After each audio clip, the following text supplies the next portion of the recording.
what's really scary is this. I'm 37. I grew up on a council estate. I was broke for most of my life. I made all my money myself. And even I have disdain for the poor. Because I look at them and go, you didn't try at all. I did it. With all of the pain I went through and all the problems I had, while also fighting and becoming a kickboxing world champion, I still managed to do it. You started at a higher bracket than me. You started from a middle income home. Your dad you had food. I didn't have food and I was a world champion. How did you fail so massively? And I look at them and just think of them as, you're an idiot. And if I feel that, imagine how the elites look at us. Imagine you're born into a lineage, a bloodline that have been in charge of the banks forever. Imagine how you view poor people. You think you give a shit whether they live or die?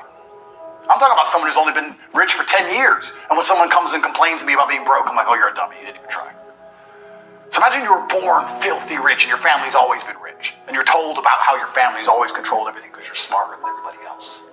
Imagine how much disdain the elites truly have for the common man.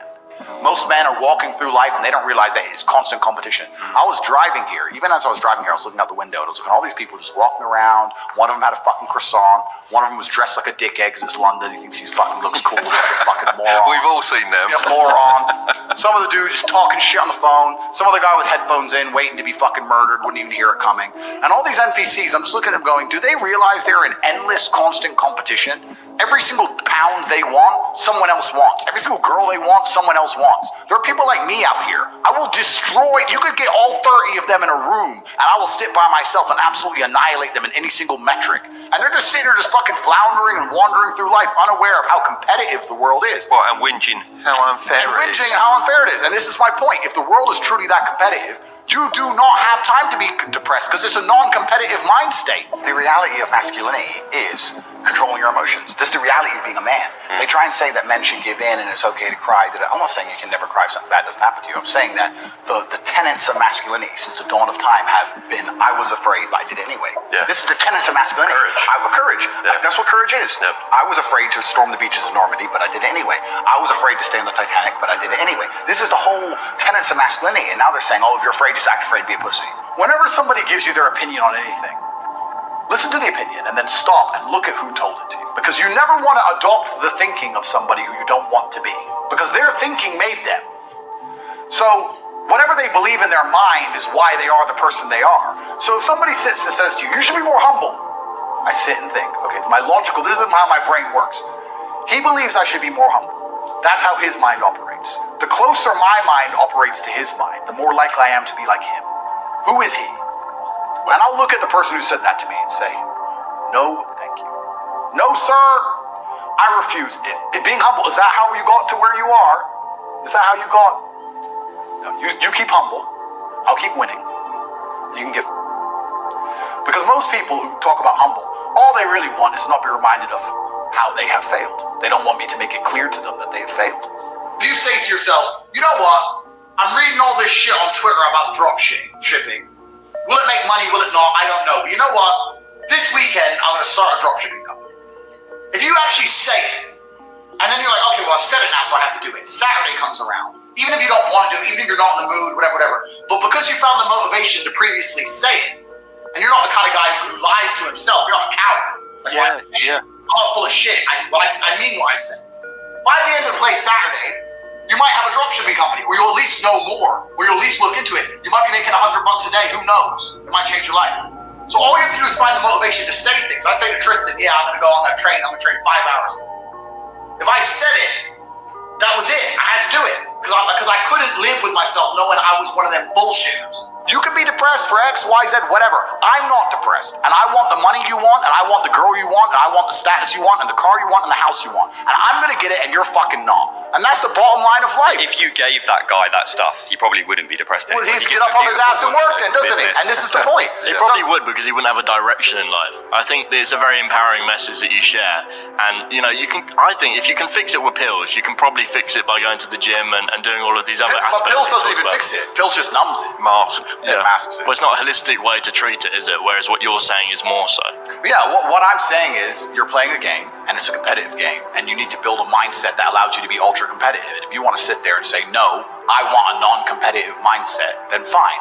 You know what you call people who do not win competitions? Losers. Correct. The brokey days were good days, bro, man. Like, I'd get at McDonald's, and you're laughing with your boys. Yeah. The brokey days are great. And I'm not complaining about being rich. Obviously, I worked hard for this, and it's a fantastic life I live now.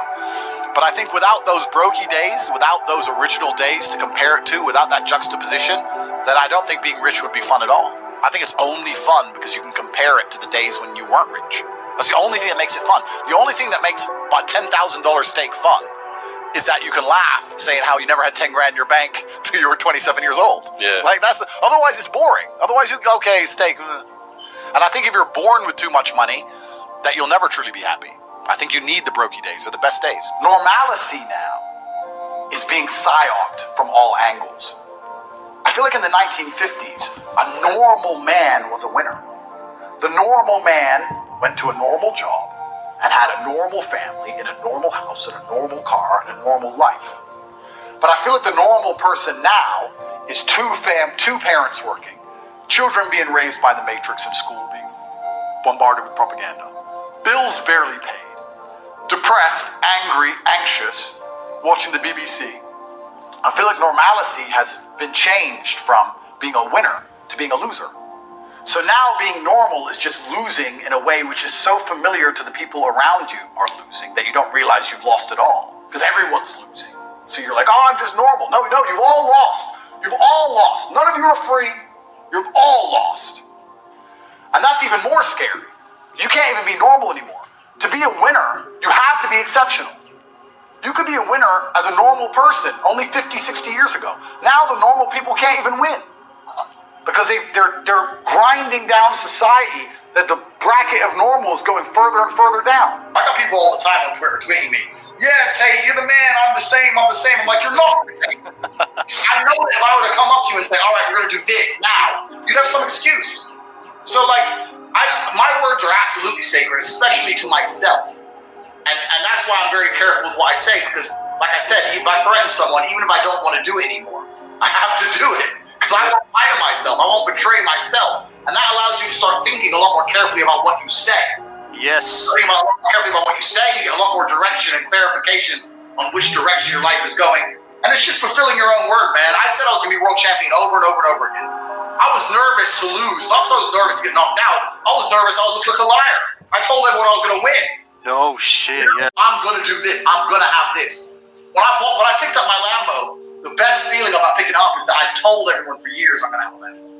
Lambo's my car. I'm going to push a Lambo. When? I guarantee you I'm going to find a way to push a Lambo. I don't lie.